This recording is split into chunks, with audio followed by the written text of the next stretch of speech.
So I did laser eye surgery about 5 days ago and it was awesome. Well, the process wasn't that awesome, but the fact that it's awesome is that I can actually see without the use of glasses or contacts. Pretty insane. I wake up in the morning and I can see. So welcome back to another video. My name is Mario and today we'll be talking about which Sony camera you should be getting this year. But before we get started, let me welcome you back again to another video. If you're already subscribed, appreciate you so much. And if you're new here, consider subscribing for future content similar to today's video. So about a year ago, I posted a video on which Sony Mirrorless camera you should be getting. I talked about a bunch of different ones, some full frame ones and some APS-C crop sensor mirrorless cameras from Sony. So if you haven't seen that, you can check it out right here. But today I want to focus on full frame mirrorless cameras, particularly from the a7 line. So in today's video, I'll be skipping the a7 II because I think that camera is quite old right now. And if you were to buy a new one, I wouldn't recommend you get one of those. So we'll be talking about 3 cameras from the a7 line, the a7 III, a7C, and the new a7 IV. So all the cameras I'll be talking about today are really good hybrid cameras. So they're good for both photo and video. I'll be talking about the general spec sheet of all of these cameras. I'll be also talking about the pros and cons of each of these cameras, and stay till the end of this video to find out which camera is most suited for you. And just to preface this video, I've shot extensively on the Sony a7 III for about 2 to 3 years now, and I recently got the a7 IV and I've been shooting with it for about over a month. And the a7C, although I don't own it, I did have an opportunity to shoot with it a couple of times. So the oldest of these cameras is the a7 III, which was released in April 2018. The a7C is a little newer. It came out in September of 2020. And the a7 IV is the newest one out of all of these 3 cameras, coming out in December of 2021. The a7 III and the a7C both have a 24 megapixel sensor. They also have the same Bion's X image processor as well. The a7 IV has a new sensor and an upgrade. So it has 33 megapixels and the newer and the faster Bion's XR processor. Comparing the a7 III and the a7 IV, I do notice a faster boot time on the a7 IV, and I feel that the menus are a lot more responsive compared to the a7 III. In terms of price, the cheapest one out of these 3 is the Sony a7C. At the time of the making of this video, the a7C comes at about $1,798 US, the a7 III about $1,998, and the a7 IV is the most expensive one of this list at $2,498 US. In terms of video recording capabilities, both the a7 III and the a7C have the exact specs. They both can do 4K at 30 frames per second and 120 frames per second in 1080p. They also have 420 8-bit color. On the flip side, the a7 IV has 4K recording up to 60 frames per second, albeit with a slight crop. And like the other 2 cameras, it also can record 120 frames per second in 1080p. The main difference, which might play a key role in your purchasing decision, is that the a7 IV has 422 10-bit color, and that is going to retain more color information in your image, allowing you for greater flexibility in color correction and color grading. The a7 III and a7C also have the same video bitrate at 100 megabits per second. The a7 IV can capture a lot higher than that, about 6 times more at 600 megabits per second. On the a7 IV, you're going to be able to capture way more data in your video files. Both the a7C and the a7 IV have a fully articulated screen, whereas the a7 III has a traditional tilting screen. All of these cameras can shoot burst photos up to 10 frames per second, and they all have a weather-sealed body. In terms of storage, you get dual SD card storage on the a7 III. You only get 1 card slot on the a7C, and on the a7 IV, you get 2 card slots as well, but the difference is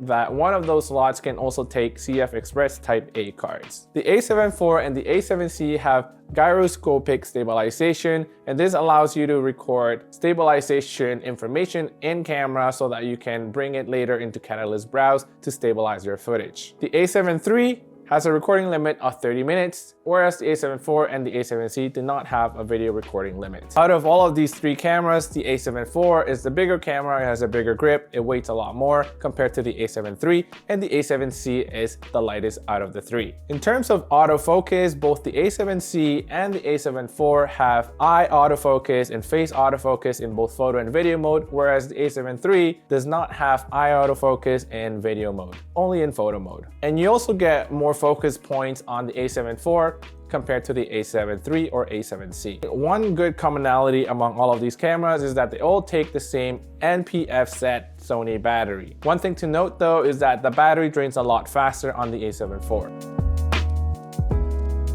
Let me now talk about some new features that are included on the a7 IV that you might want to consider. So the a7 IV has this new feature called lens breathing compensation.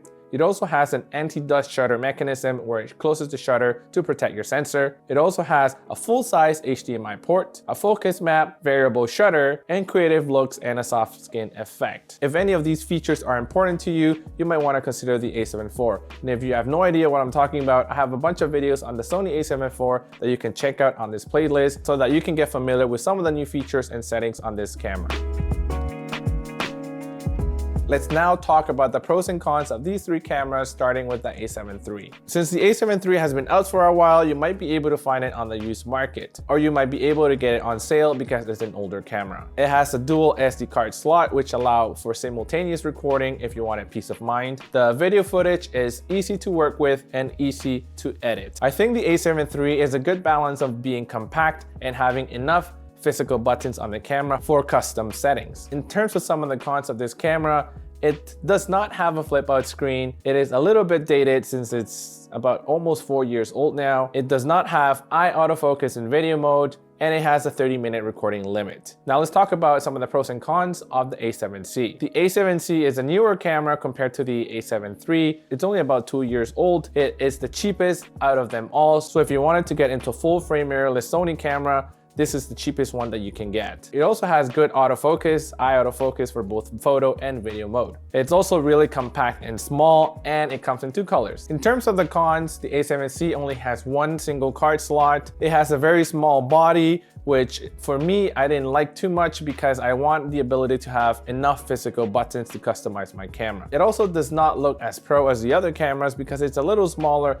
and some people might not take you seriously on a professional paid gig. Now let's talk about the pros and cons of the brand new Sony a7 IV. First of all, it's the newest out of the three, and because of that, it comes with a whole list of features that are not available on the other two cameras. It has 4K at 60 frames per second and 422 10-bit color. It has way better video quality and a higher megapixel count. It has a bigger body and a larger grip if that matches your shooting style. And because of that, it also has a lot of buttons that you can customize. So in terms of the cons of this camera is that it's the most expensive one out of the three. It is not as readily available right now. It's pretty much on back order everywhere. If you wanted something small and compact, this might not be it because it has a larger body and it's a little heavier than the other two cameras. Because of the high video bitrate available, you're going to need way faster memory cards. And these can be quite expensive. So you may need maybe a V60 SD card, a V90, or even a CF Express Type A card. And those cards can be really expensive. One of those can run almost a quarter of the price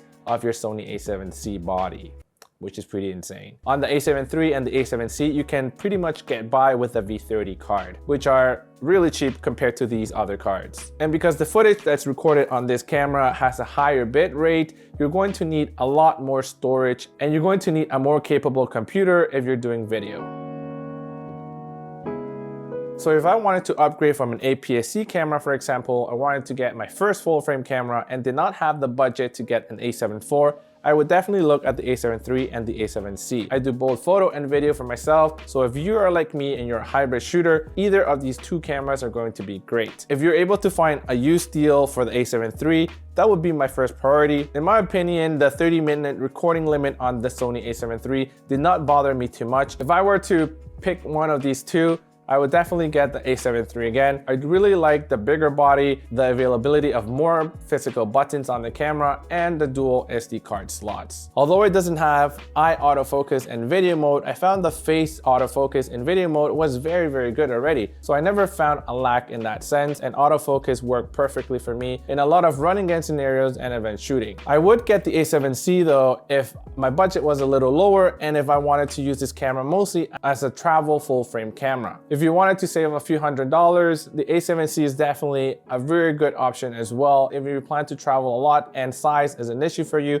then the a7C might be the one to go for. You also get a fully articulating screen on the a7C, which might be useful if you're vlogging or traveling. If you want a higher resolution count, or if you want the highest quality that you can get on a Sony camera without spending over $3,000, then the a7 IV might be the best one for you right now. you get an extensive list of video capable features that make the a7 IV very similar to the a7S III, which is a more video-centric mirrorless camera, but I think the a7 IV is not too far behind from it. You get 422 10-bit color, more advanced custom picture profiles like as Cinetone, and on the photo side of things, you get 33 megapixels. So if you are able to shell out the extra $500, I would definitely recommend you get the a7 IV. So that's it. These are my thoughts on these three cameras. Let me know in the comments below if you own a Sony camera or which one are you thinking on getting. In this video, I just focused on these three cameras from the a7 line, but there are other cameras as well that you could consider depending on your shooting needs. So that's it for today's video. I hope you enjoyed it and you learned something new, and that now you can make an informed decision on which of these three Sony mirrorless cameras you should get. So again, subscribe if you haven't already. That would be greatly appreciated,